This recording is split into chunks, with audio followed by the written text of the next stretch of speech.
Dr. Henson says on page 63. He says, so he mentions historically societies have been based on three institutions that served as pillars. One was the family, two was the church, and three was the community. So for the black community, you lost your community, you lost your family. The churches are still here. Some of the churches do a good job. Some of the churches can do some work. He also says neither the landless European serfs nor the landless Jews under the pharaohs of Egypt were able to do it. So basically, he's saying that no group of people has ever been able to have any sort of power in their environment if they did not own the land on which you stand. So land ownership must be the number one priority for you and your children. You have to teach them that right now. For this reason, Black Americans need a solid foundation of communities on which to begin empowering ourselves. Like Moses, we must begin to build physical communities and maintain a strong sense of community. So he's talking about the physical and the psychological. Moses used his vision of the promised land to mobilize his people for a 40-year journey to a land upon which Jews built functional communities.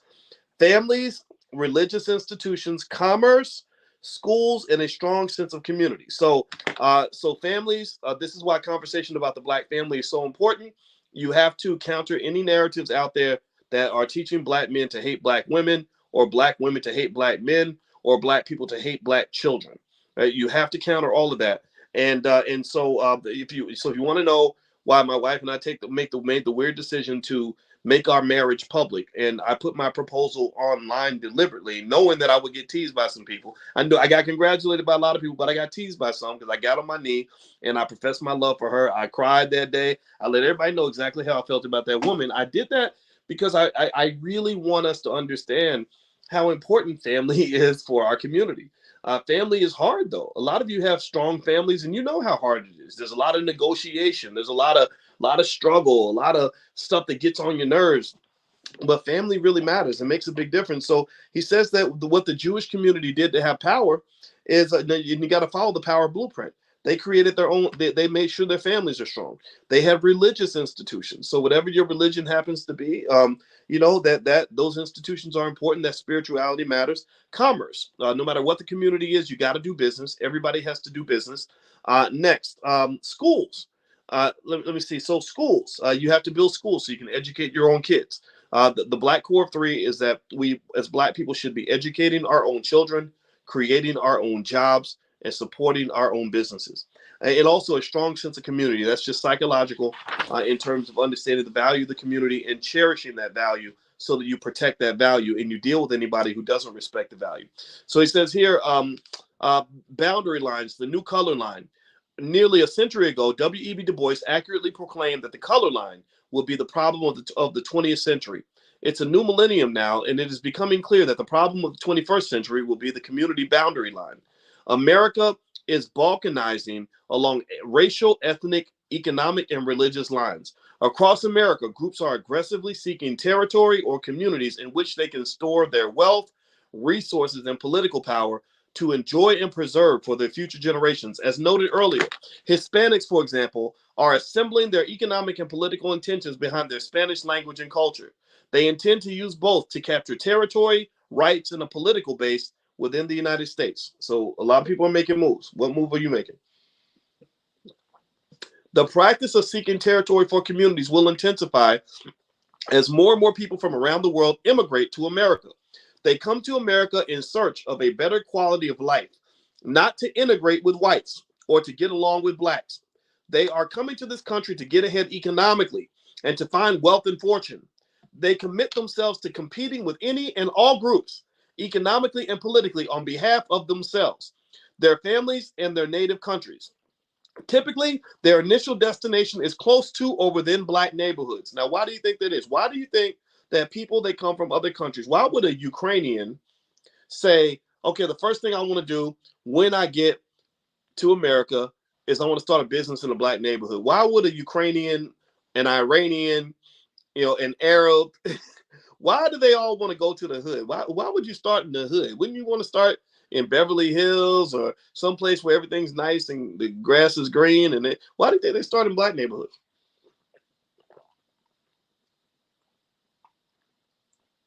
Right. Because they can make money. Because Black neighborhoods can be easily penetrated.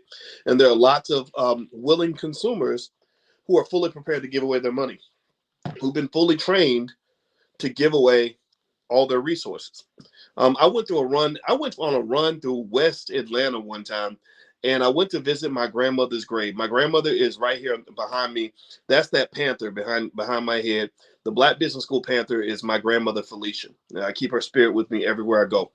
And one day I looked on the map. I was in downtown Atlanta, and I saw on the map that her grave site was 6 miles from the hotel. So even though a 12-mile run, because it was straight out and back, even though a 12-mile run kind of made me nervous because that's a little above my pay grade, I said, babe, let's do a long run today. I want to go see my grandmother. I haven't seen her in years. I want to go say hi to her. So we ran through West Atlanta. We didn't know which neighborhood we were going through. We were running right through West Atlanta, which is a neighborhood that's in a little bit of disrepair. There was a lot of abandoned buildings. I saw a big grocery store that was abandoned with some brothers sitting on the front of the store, drinking and talking and stuff. And I saw a lot of poverty. I saw a ton of poverty. And what was interesting, though, was that when I didn't see poverty, here's what I saw. I saw some pockets of prosperity. So here's some examples of areas where I did not see poverty. One, I saw a construction site where they were building some new apartment units, and every single construction worker was not Black. This is Atlanta now. Chocolate City, supposedly, or whatever. Well, maybe DC was Chocolate City, but y'all know what it is. You know what I mean, right?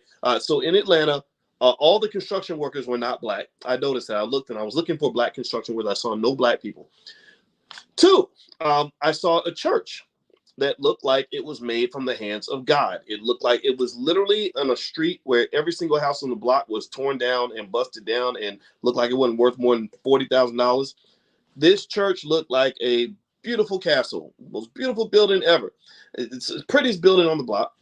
The third thing I saw that did not reflect poverty was I went to a store, and I went into the store to buy some Gatorade, and the store had bulletproof windows and bars on the windows, and it was run by a guy that looked like he was from the Middle East. And this is something that you see in communities all across this country. And so this is something I want you to be conscious of that. When you go through Black neighborhoods, I want you to pay attention to who owns the businesses. One brother, I think it was Kari Muhammad, I believe, in Louisville, Kentucky, went to a little plaza in a Black neighborhood, and he said, I want you to look at every single business in this plaza. Not one of these businesses is owned by a Black person. There was a Mexican restaurant, a Chinese spot, a nail salon run by some Vietnamese. Like literally every single business was run by somebody who wasn't Black. So that's really something we have to pay attention to. This is widespread. It comes from culture. Economics is culture. Your culture is, I'm going to go get a job working for a white man. That's your slave culture that you're given as a kid. So you have to consciously change that culture. The subconscious mind is very deep. I told you, you guys know my wife is an expert on the subconscious mind. The subconscious mind is programmed by three things. It's programmed by repetition, repetition, trauma, and symbolism. Repetition, trauma, and symbolism. So you've repeatedly received references that Black people are broke, Black people are poor, Black people are ignorant, they made ignorance into Black culture. You have a culture, in fact, that looks up to guys like Future who destroy families, and they look down on guys like Russell Wilson because he loves his kids. That's absolutely insane. Like, that's a mental illness. So the culture shapes a lot of value systems when it comes to economics and everything else. So you got the repetition. You're repeatedly getting these messages to say that you're less than. So in many cases, we behave as less than. And when someone steps out and says, well, I'm not going to be less than, I want to be better than, someone says, well, what's wrong with you? You's an uppity Negro, right? I get called uppity all the time just because I say that my platform's for intelligent Black people. I want you to be intelligent. I had people say that I was being a snob. And I said, what, am I supposed to be ignorant? I don't want to be ignorant. Ignorant people get killed. I don't want to be ignorant. And then the other piece, repetition, the trauma. Trauma's everywhere. We have trauma all throughout society. Racism, typically, what I'm really thinking about here is, if you go back in slavery, when you're being taught that the white man's the boss, typically there's some traumatic experience that lets you know that he's the boss, that lets you know what world you're living in. And so a lot of us go through some sort of racial trauma at an early age, or we go through some sort of family trauma at an early age. And these traumas shape you. And this is why things like therapy are so important for Black people. Every Black person who wants to elevate needs to go and look into therapy. I'm a big believer in that. The third part is symbolism. So every symbol that you see, everything from the white Jesus to the white man on TV who's the doctor and the black man standing next to him who's the basketball player, all this symbolism tells you who you are and who you are not. It tells you who you are and who they are. And you internalize that. And so then next thing you know, you go to a public school in the hood and you talk to a room full of black boys in the 5th grade and you say, what do you want to do for a living? Half of them say, I want to be a basketball or a football player or a rapper. This is because of the repetitive symbolism that they've seen all throughout media and all throughout TV. Okay, so let me keep going. The practice of seeking territory in communities will intensify as more and more people around the world immigrate to America. As ethnics fill in business voices, to page 64 of the book Powernomics, powernomics.com, page 64. As ethnics fill in business voids in black neighborhoods with a modicum of success, they begin to practice ethno-aggregation. They bring in and aggregate their families and others from their native lands. So they become gang affiliated, basically. The whole world economically is gang affiliated. Economics is a gang sport. If you have a gang or a team, you will do better economically. And gangs aren't just the Crips and the Bloods. Gangs are also Apple Computer is a gang. It's a group of people who live by the same code. They wear the same uniforms. They have the same values. They're working toward the same purpose, and they formed a $2 trillion company as a result of that. The Asian Pacific Economic Union is an economic gang. NAFTA is an economic gang. The police department is a gang. The Democratic Party is a gang. So these gangs are everywhere. And so ultimately what he's saying is that when people come from America, or excuse me, from other countries to America, they find their gang. They go to the neighborhood where their people are located. They don't try to integrate and mix in and blend in and all that. They go to the space where their gang is located. And then also they bring in other members of the gang. So right now, politically, the Hispanic community is bringing in as many gang members as they can so that they, not actual gang members, I'm not talking about gang bangers, I'm talking about people that are part of their political gang, and they're using them to not just build power within that community, but they're also building power for the Democratic Party so they can push black people out because we've become kind of a nuisance because we've kind of woke up and started asking for things. All right, so let's keep going. As ethnics fill in business voids in black neighborhoods with a modicum of success, they begin to practice ethno-aggregation. They then develop more businesses in black neighborhoods. As they capture territory, they establish powerful economies and political organizations using their ethnic culture, language, and religion as their common ground. There is a little girl who's from Vietnam who is a good friend of my daughter, and I love her to death. In fact, I call her daughter because I just love this little girl. She's so sweet. She's super smart. She's great. And she was telling me about her family and how they do business and how they operate. And so this little girl who was 12 at the time was explaining to me, pay attention now, our kids, 12 years old, some of them, they tell you how to twerk and all sorts of stuff. She's telling me about the family business at the age of 12. And she said, yeah, so my aunt moved here, and then she moved my cousin over from Vietnam, and my cousin had to go work for my aunt for a while. And then if you don't do the work, they send you back to Vietnam. And then they've saved their money up and they bring someone else. And then after they save the money up, they also don't just bring someone else over, they open up another nail salon. Like, it was something like that. I was just sitting here listening to this 12-year-old child explain the family's business model to me. And I'm sitting here just thinking about the fact that a lot of the kids that you see, a lot of our kids are going to these white schools. They can't even read. They can't even read because they have somehow been convinced that being ignorant is the same as being black. They really think that if you can read, then you ain't really black. Do you know how dangerous that is? Do you know how dangerous it is to go into a racist society where they want to lock you up and kill you, give you RICO charges, shoot you in the head, take away all your money? Do you understand how dangerous it is to go into that space and not know which way is up or which way is down, not understand any of the rules, not have any critical thinking skill whatsoever, have no sense of preparation at all? You're going to get slaughtered. You're being thrown in the middle of the battlefield with no preparation, no training, no weapons, no shields, no nothing, no army backing you up, no nothing. And then we sit back and we wonder, well, why are black people going through it like this? Well, because you ain't preparing your damn children. You're not preparing them. Of course, an unprepared person is preparing to fail. When I talk to my daughter, the three, and I'm not putting my family on a pedestal or nothing like that. I'm just giving you examples that maybe can help some of you. I'm just sharing this perspective. Take it for what it is. But when I sit there with my daughter that's 11, I drill her. I say, what are the 3 P's of success? She says, practice, preparation, and persistence. Practice, preparation, persistence. That means that if you want to get good at something, you practice. And if you're not good enough, you practice even harder until you become good. Preparation means that if you are not prepared to succeed, then you are preparing to fail. Persistence means that when times get tough, you get tougher. That means you don't give up. You fight, you fight, you fight, you fight, you fight. You never give up. You keep going, you keep going, you keep going, you keep going, you keep going until you die. You don't give up. These are basic values that will take you to the top of the world. The 3 P's of success, literally, I can apply it to every single experience she's ever had. Every time she's struggled or failed, whether it was being late to school or not being ready for dance class or having to get through a math test, we always go back to the 3 P's. And I say, which of the 3 P's did you violate today? And she'll say, perseverance. Well, it's either persistence or perseverance, as we those words are interchangeable. Or I'll say, which P did you violate this morning when you missed the bus? Preparation, right? Which P did you violate the other day when you went to dance class and you didn't know the routine? Practice, right? So we go through all of this, right? So I just really think that it's disingenuous and to some extent flat out ignorant of us as a community to not understand the importance of preparing our children to be successful. And preparation also means creating your own value system that might lean on things like accountability.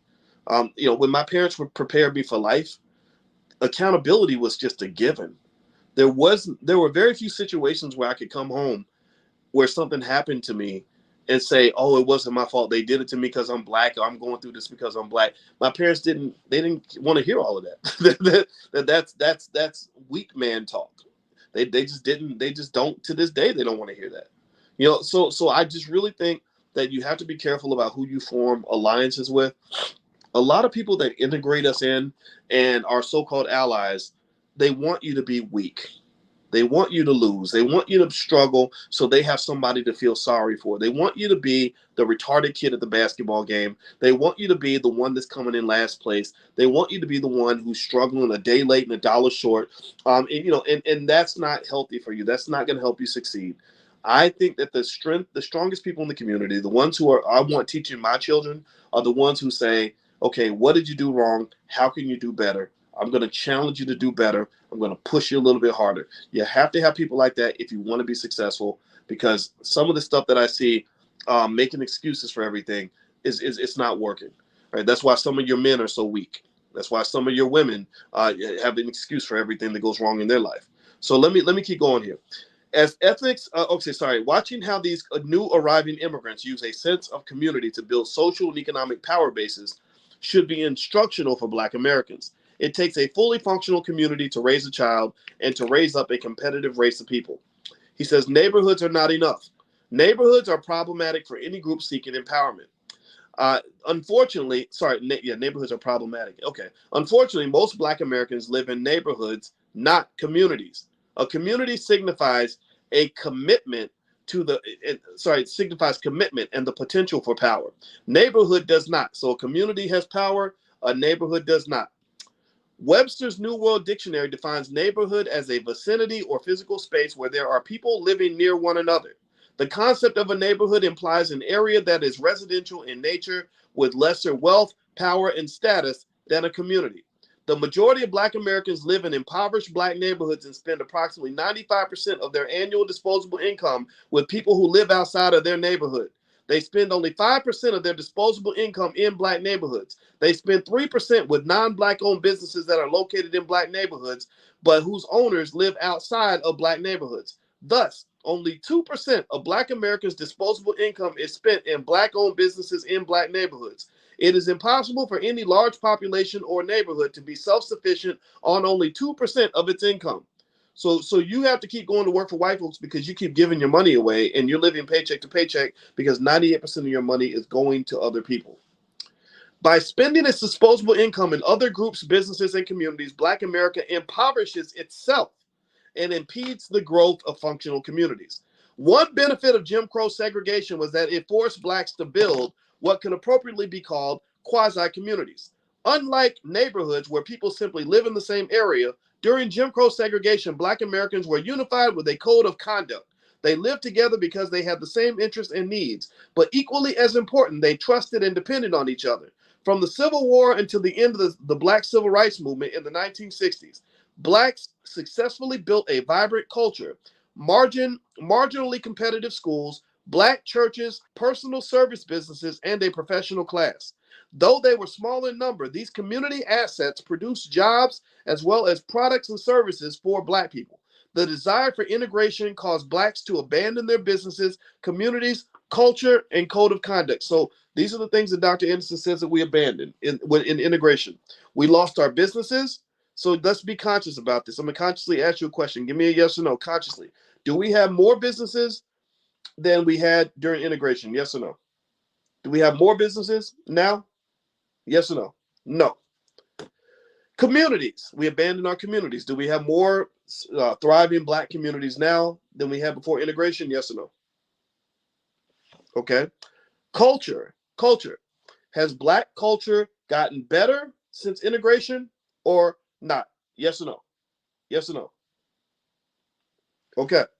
And code of conduct. Have Black people maintained the code of conduct better since integration or not? Code of conduct. So he's saying that because of integration, you lost your businesses, your community, your culture, and your code of conduct. You have no floor to behavior. There is no code of conduct. So some Negro can get on TV and act like a damn baboon. And if he's getting paid money from white people to act like a baboon, you will sit back and admire him and say, ooh, that's a successful Black man. That's a successful Black man. Look at him. He's at the Met Gala in a baboon costume. I want my children to grow up and wear a baboon costume too. That's what we're looking at. That's what, and you look at BET, my Lord Jesus, BET owned by Sumner Redstone's family, by Viacom. They're not Black. Sumner Redstone's family is Jewish. They run BET and they put any old crap on TV that's popular without any consideration for how this affects the ability of Black people to get our businesses, our communities, our culture, or our code of conduct. They've even started to try to claim and occupy Black culture. They are invading your culture. They had their last ad campaign. I watched it very carefully because I like to see the things that are programming people. They specifically said, for the culture, for the culture, for the culture, for the culture. They're constantly using that word culture. And I really, really think, in my view, I think that we have to be really cautious about who is allowed to use the word culture. Don't you dare say that whatever nonsense is coming out of your mouth is my culture.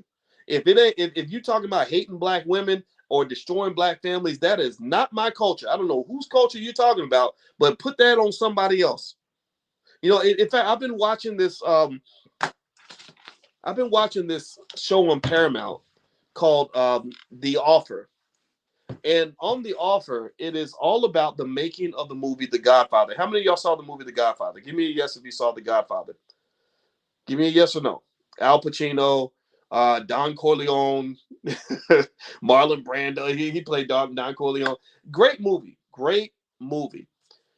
Well, The Offer is all about the making of The Godfather. And what I did not know that was really interesting was that when Mario Puzo wrote The Godfather, the Italian community was outraged.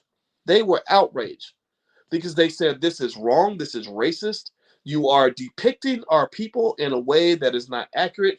You're giving everybody the impression that every Italian person wants to be a gangster, wants to be a thug. We don't like this. They fought it tooth and nail. And then when they made the movie, the actual mafia gangsters were trying to come kill them because they were like, we do not want you to put this depiction of our people out there. Well, they got the movie made anyway. It got put out there. It popularized the image of the Italian community as a bunch of thugs, hoodlums, gangsters, and killers, to the point where people think that if you're Italian, you must be connected to the mafia somehow. And then shortly thereafter, life began to imitate art. Right after The Godfather was made, pay attention now, suddenly the nation's consciousness was all over these mafia families in New York.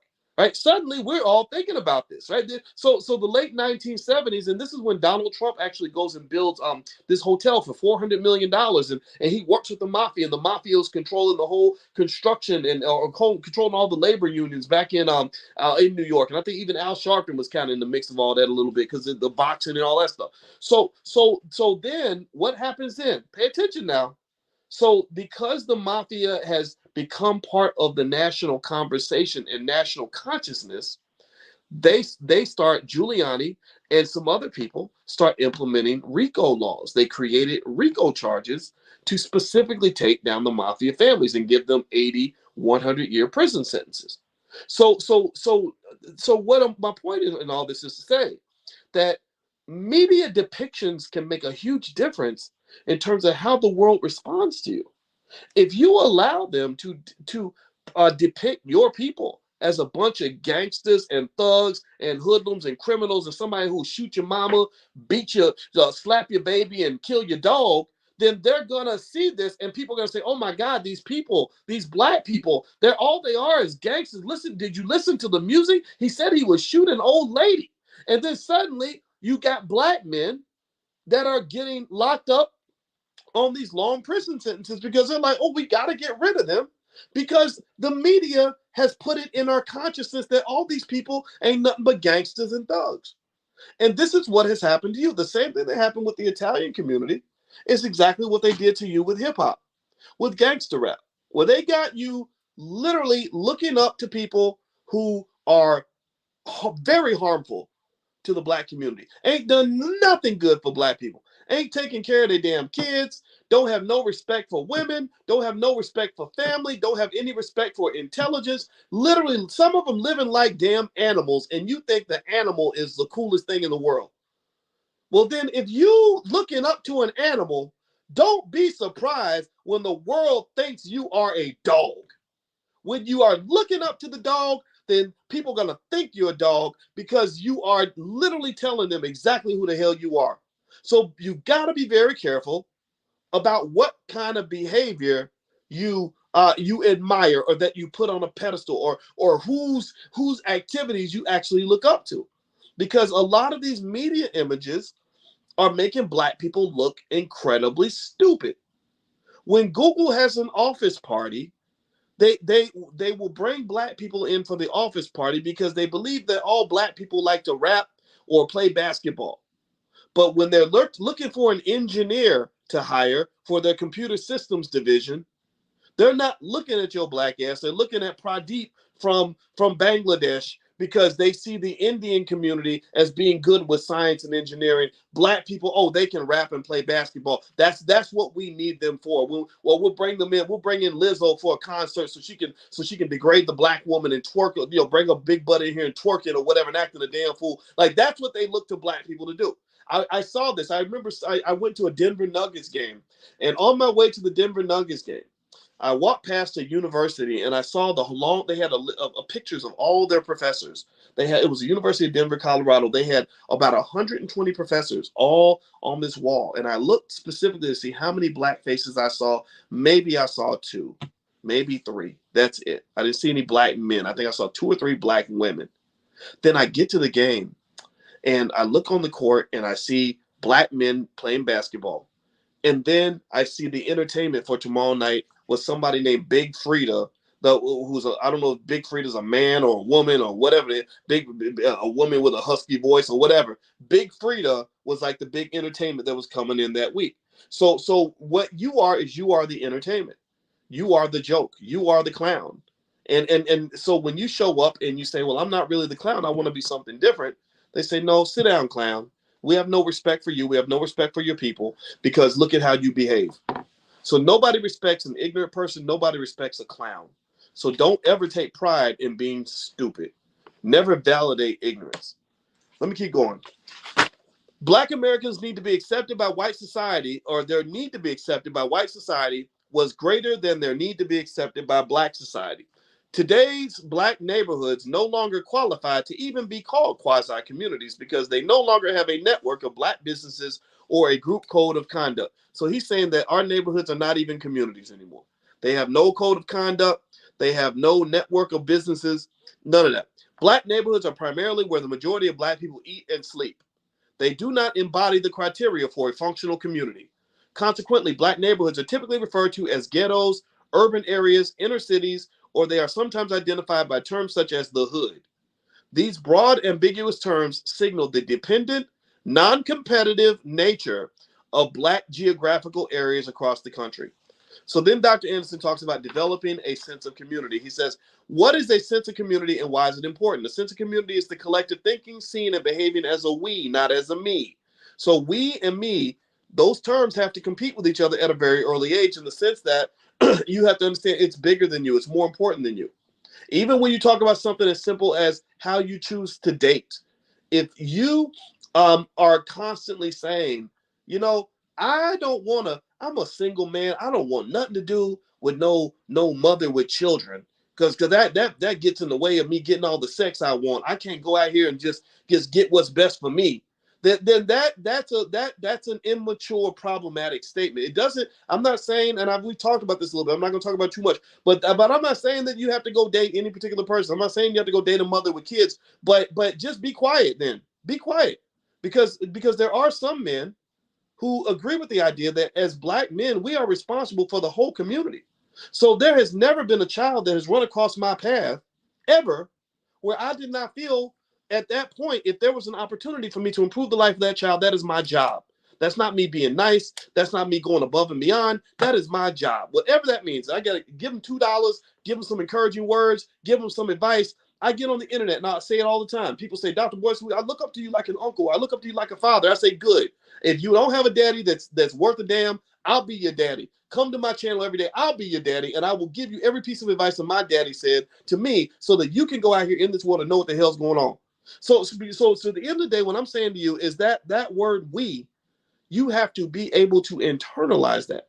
If you can't use the word we when you're talking about your own people, then I was going to say, fuck you. But some of y'all got kids, so I'm sorry. I had to get it out. I got to apologize. But seriously, if all you can use is the word I, and you can't ever use the word me, we, every word, if every word is I or me, and you can never use we or us, then what good are you to anybody other than yourself? You're good to nothing. You're good for nothing.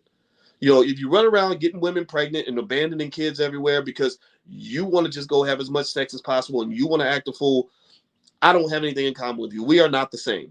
We are not the same.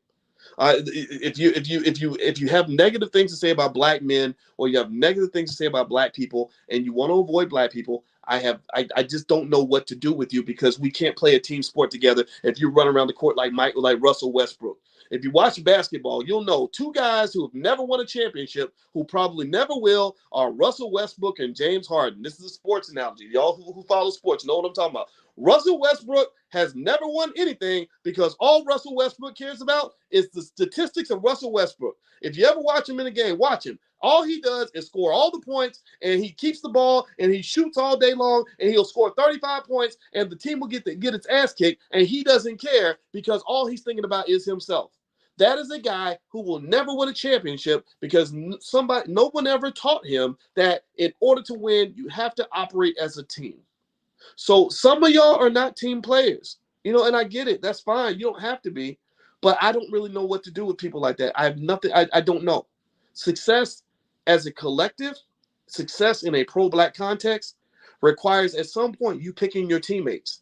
And everybody doesn't have to be your teammate, but you got to figure out who your teammates are. My teammates are my wife, my kids, my friends. Y'all are my teammates, right? Like you have to have teammates in order to win this game. If you make it all about you, then you will lose. Social integration has intensified our need for a strong sense of community or a sense of peoplehood. Having abandoned their quasi-communities, cultures, schools, and businesses for the integration promised land, many Black Americans cannot easily return to physical communities that are primarily Black. Those who cannot return can exercise an option. They can identify with Black physical communities and organizations via their mindset, actions, and support. This strong identification and support is what is commonly referred to as a sense of community or sense of peoplehood. It is what people feel when they have a strong psychological identification with a physical community and its inhabitants. They are attracted to and desire the cultural familiarity, security, and satisfaction they receive from association with these communities. The psychological damage blacks have experienced as a result of slavery, Jim Crow segregation, and racism will pose significant challenges to developing a strong sense of community. I can tell you, I really think that a lot of the problems in the black community, many of them start off in STEM from um, just that school part. That school part, I really think that about at least maybe 40-50% of the damage to black adults and black families in the black community occurs because we send our children off to white folks to get an education. I'm not saying that you can't learn from other people, but before you're learning from them, you should be learning from us. Before you send them off to be exposed to other people's values, you have to make sure they know who they are so that they can be among those things, but not internalize those things. So when a child is sent to school with teachers that hate them, teachers that care nothing and know nothing about black people, teachers that have their own value system, teachers that want you to just sit down, shut up, and just be a good boy and fit in, it screws their head up. And hundreds of thousands of black kids come out of these schools and they can't even read. So I really think that word schools, I just kind of think, I think that those of you that really want to make a move, I think you have to really be innovative about this and understand that learning and education is not something that just has to happen in a building, with a bunch of, infrastructure. You're learning right now. You're in class right now. This is school right now. I have more credentials than any teacher you've ever had in your life. It's all documented. So school can be anywhere. In fact, school isn't actually anywhere. School occurs when you're watching movies, and it occurs in media. School is occurring in music. People are always being educated and indoctrinated to some sort of mindset, and so you want to be conscious and aware of what you're internalizing psychologically, because that's going to shape who you are. So be very conscious. The same way you're careful about what you eat, or you should be, you should also be careful about what you're eating psychologically and spiritually. I don't take in stuff that is not good for my spirit, that's going to make me less of the man that I need to be. I just don't. I don't even on the internet, when people do weird videos or stupid videos, or they have, they say crazy, they might even say crazy stuff about me on the internet. I don't watch those videos. And I'm like, Boyce, you don't need to take in any of this. There's nothing that's going to benefit you from watching this stupid troll say stuff that isn't true. It's only going to make you mad. It's going to distract you. It's going to make you small-minded. It's going to get on your nerves. It's going to make you unhappy. So go spend time with your kids instead. Right, so be conscious about what you take in. That's extremely important. Now, here Dr. Anderson talks about the social engineering on black communities, which I think is fascinating in terms of how they engage in mind control. So I'm going to go a little bit longer. Typically, we go about an hour, but I'm going to go a little bit longer because I really want to get into this, because he talks a little bit about some of the Willie Lynchisms that are used in order to control the minds of black people. And by the way, don't forget, some of you asked about it earlier. If you still want to join that Black Wealth Boot Camp on July 7th, where we're going to talk about covered call options as a way to generate income from the stock market, it's big. I've been working on this for 2 years. I'm super excited about it. If you'd like to join us still, you can go to boycewatkins.com, click the link at the top, and you can take a look and see if you like it. And also, don't forget, as a member of the book club, I think you can either use Dr. Boyce and get a discount, or you can, as one word, or you can also use, I think, the word book club. I think if you use the word book club, you get a discount for that too. So feel free to go to boycewatkins.com and take a look if you'd like to sign up, and you can bring your family and stuff like that to that too. All right. So he says the impact of social engineering on communities.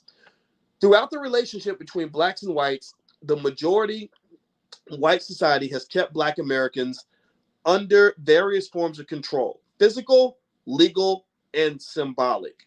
Physical, I'm underlining this: physical, legal, and symbolic. So they control you physically, they control you legally, they control you symbolically. The majority society, through its primary institutions, has used rudimentary sociological and psychological principles to control blacks and to deprive them of their sense of peoplehood. In such a state, black people could easily be misled into inappropriate behavior, identifying with the oppressor groups and hating their own group. This is not a conspiracy theory. The facts are evident in the marked inequalities between the races and the continued inappropriate behavior patterns of black Americans. So Dr. Anderson basically says that the evidence comes in the, if you want to see the evidence of black brainwashing, all you got to do is turn on the TV. All you got to do is turn on the radio. All you got to do is look around. So he says the evidence is in the inappropriate behavior. Oh, and also all you got to do is look at the statistics for black kids coming through the public school system and look at how many of those kids can't read, can't write, can't do math, don't have a nickel in their pocket, and don't even know how to don't even know how to get a job, let alone build wealth. They don't know any of these things. So let's keep going. There is no other way to explain why historical inequalities remain unchanged and black Americans continue to cede and surrender their wealth and resource powers to their competitors while their own family, community, and the race as a whole remains powerless and impoverished. These are neither innate nor normal behavior characteristics, so let us examine their origins. So he's saying, let us examine why you're so screwed up. Let's see. What does it say? He says, research suggests that aberrant group behaviors among blacks began in 1710 and were formalized into law when the Virginia colonial government introduced meritorious manumission, a public policy that was used to condition and instill internal controls into the psyche of enslaved blacks. The practice rewarded blacks who saw slavery through the eyes of the white society, were willing to work against their own group's best interests, and inform on members of their race who were planning to escape and free other blacks. So basically, you got rewarded for working against your own best interests. Next, he says, this social engineering effectively destroyed most black people's sense of community, trust, and accountability. So they killed your community by rewarding snitches, basically, rewarding defectors, rewarding people that were going to work in the interests of the oppressor.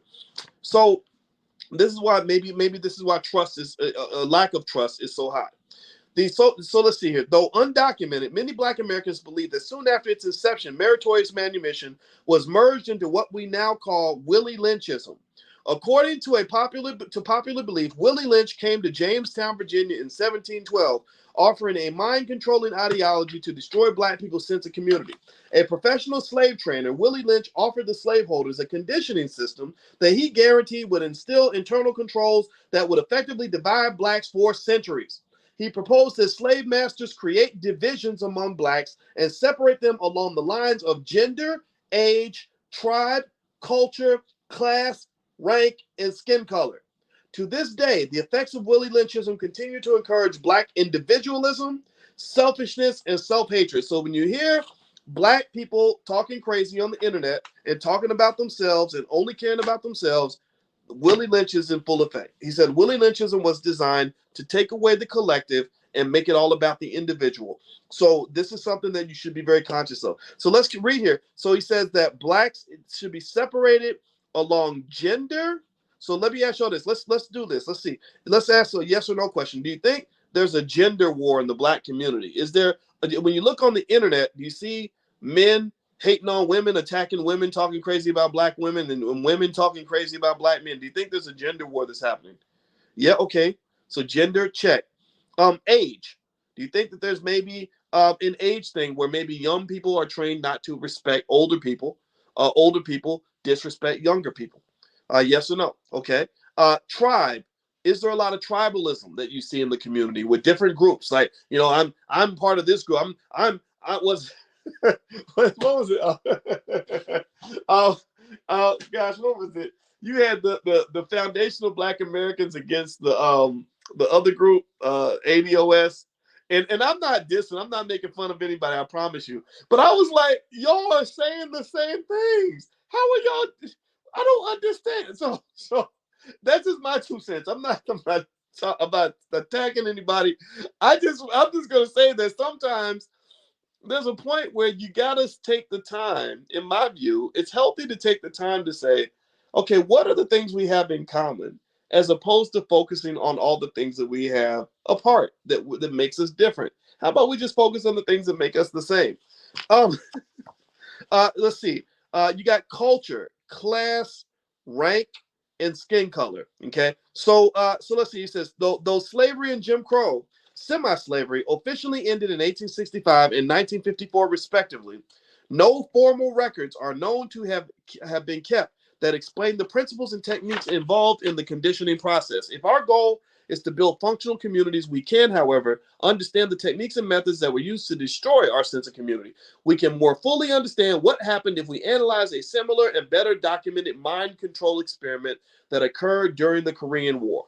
Now, on this note right here, I'm going to stop for this week's book club. But what I'm going to say is that next week, so a few things Dr. Anderson's going to go through is he's actually going to compare meritorious manumission and Willie Lynchism to how communist POWs were controlled during the Korean War, right? So because remember, you are at war. I mean, you've been at war for a long time, whether you know it or not. In fact, the easiest way to declare war against you is to convince you that there is no war. Then you don't put up your defense, you don't fight back, or whatever. I know I'm at war, so I'm always ready. I'm always fighting. I'm always preparing defenses. I'm always strategizing. So ultimately, he goes through a few different things. For example, he talks about 15 million African slaves, and the goal was to control a large number of captured slaves and make them hardworking, fearful, dependent, docile, submissive, and loyal labor tools to build wealth for their captors. So that's what you're trying to do. So the program was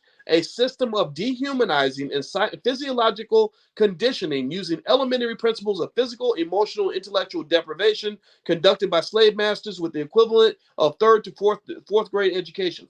The procedure was to transport these people into hostile lands, make them into a minority, and totally dependent on their oppressor. So for many black people, you are in hostile spaces. You get them to go to work with white folks that don't even like you. Two, make you into a minority. We hear the word minority all the time. I don't use that word because that's a very weak word. Also, totally dependent. If you don't understand the importance of independence, then I don't know what to do for you. I think that we have learned over time that the only way to have power is to have some form of independence. So when I'm in the car today talking to my son about life and everything else, the biggest thing we talk about is economic independence. I'm like, look, you don't have to get them to go work for nobody. You don't have to get them. You don't have to be a slave. You just have to do what rich people do: acquire assets, get you some property, get you a capital base. And then I talked to my daughter the day before, and I told her, I said, look, when you're talking about building wealth, the number one rule is you don't let go of your capital base. You get your capital protects you. Your capital is like your apple trees in the backyard that you can always eat off of. I said, you never chop down your apple trees. If somebody wants to borrow money, you don't chop it down your apple tree to give them a piece of the apple tree. You get apples off the tree and maybe you give them an apple, but you do not deplete your capital base, because that's the difference between rich people and poor people. Poor people struggle because they have no capital base. What is a capital base? A capital base is a pile of resources that you own, that you control, that belong to you, that protect you in the event that you get hit by an economic thunderstorm. And y'all know as well as I do that when America catches a cold, black people get pneumonia. When they decide they're gonna lay people off, they lay your black ass off first. When the pandemic hits, they starve your businesses, they take away your jobs. You're the one who's gonna get hit the hardest. So you, of all people, should be the ones who are first in line to understand every single thing you need to know about what it means to be economically secure. If you go through life in this world where all these people don't like you and nobody cares about you, and you're not thinking every single day about the security of yourself and your family, then I feel sorry for you. Somebody lied to you. Somebody got you on the sucker train and got you thinking in a way that I cannot relate to. Why in the world would you, knowing how racism works, knowing how this society works, why in the world would you leave yourself vulnerable, leave your children vulnerable, and depend on people who want to destroy you? That doesn't even make any sense. So when I talk to my kids this week, and I talked to both of them this week, these are true stories. I incorporate all this into our conversations because I want to, maybe it'll help some of you that are trying to figure out what to say to your kids. I told my daughter, I said, you get a capital base and you protect it. You don't go loaning money to stupid relatives who need money to pay the rent. Those suckers are going to stay broke. You don't go around wasting your money on nonsense Gucci bags and new cars and all that. You get all that after you make your investments. You protect your capital base at all costs, because that's what's going to make you and your kids safe in a world where a lot of people are very vulnerable. So little things like this is what Dr. Anderson is talking about. When he's talking about power and control and owning resources and all that. He's really just talking about building up a capital base and protecting it by any means necessary, because that is your key to freedom. The thing that makes me free, the reason I can say whatever I want, the reason I'm not scared of nobody, there's nobody that can really come fire me or come get me, is because I have a capital base and I protect it for dear life. I'm always thinking about risk management. I'm always thinking about protecting myself from vulnerabilities. I'm not trying to go out there. And if I do go out there, I'm going out there with full pad and shield and backup plans. I got a plan A, a plan B, a plan C, a plan D, a plan E, F, G. I'm using 2 alphabets to make sure that you're not gonna come over and get all of this that's over here. That's not gonna happen today. So shout out to this is the last point I'm gonna make on this, but I want to say a special shout out to everybody in here who has military training. You need to listen to your soldiers, because soldiers already understand security. Soldiers already understand every single thing. They understand security. They understand planning. They understand strategy. They understand preparation. They get all of that. Those are the leaders in the Black community, not the rappers, the soldiers. So I honor you and I respect you and I encourage you to take that military training and apply that to how you defend and protect your family on every single level. That's what's going to make you strong. That's what's going to protect you. That's what's going to make you great again. All right. So anyway, guys, that's it. That's all I want to say today. I'm going to bounce on out. And by the way, if you want to join us for the Black Wealth Bootcamp on July 7th, then feel free to go to boycewatkins.com. The link's right there at the top. Don't forget, your discount code you can use is either Dr. Boyce, that'll give you 20% off if you'd like to use it, or I think the word book club actually works. If you have any questions or any issues, just email the support team, support@theblackbusinessschool.com. They'll take good care of you, and I will see you guys next week. I'm going to head out. I got a flight tomorrow, and I love you, and it was awesome, and God bless you guys. So every Wednesday night at 8:30 p.m. Eastern, that's when we have book club, so I'll see you guys soon. So take care now. Bye-bye.